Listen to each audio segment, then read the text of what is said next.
meilleur de l'actualité nationale et internationale, c'est sur Campus Télévision. Mesdames et messieurs, merci de nous rejoindre pour ce nouveau point de l'information.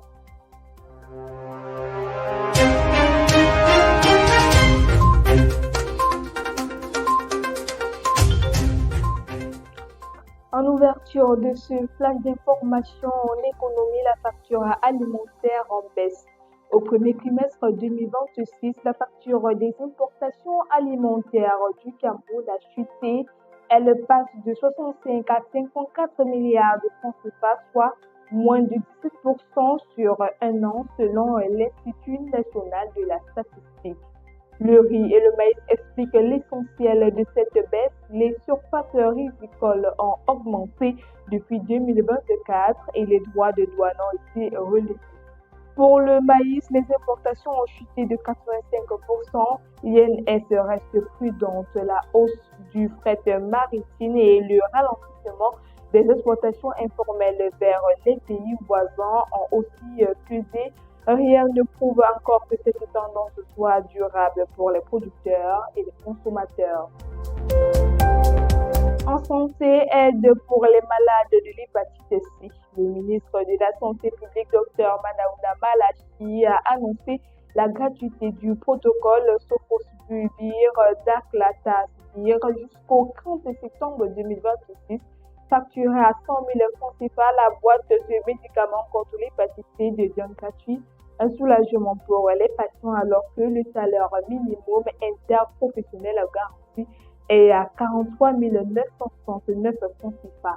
Cette mesure s'inscrit dans la stratégie nationale visant à dépister et traiter 90% des malades et à réduire de 65% la mortalité d'ici 2030, conformément aux objectifs de l'OMS.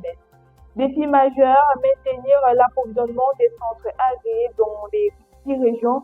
L'extrême nord reste particulièrement touché par l'hépatite B et 1,3% des Camerounais vivent avec l'hépatite C.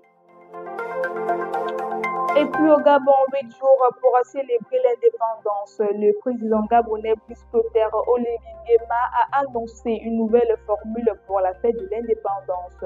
Dans son discours du 16 août, il a précisé que la célébration ne sera plus limitée à la parade militaire. Pour 2026, les festivités s'étalent du 11 au 18 août, soit 8 jours.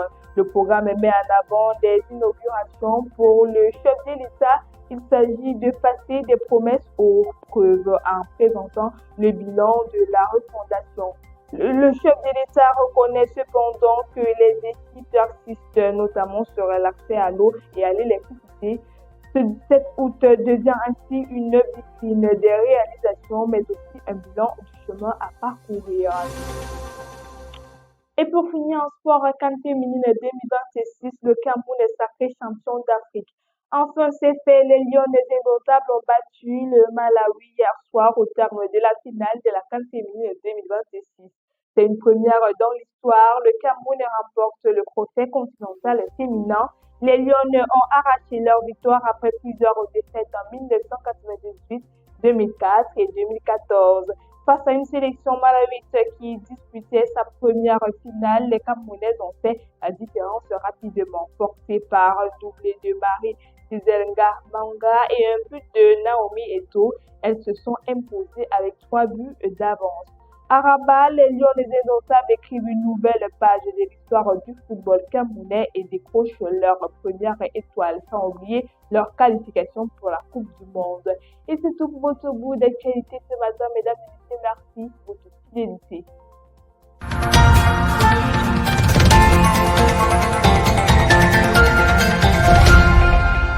Campus TV, nous sommes ensemble.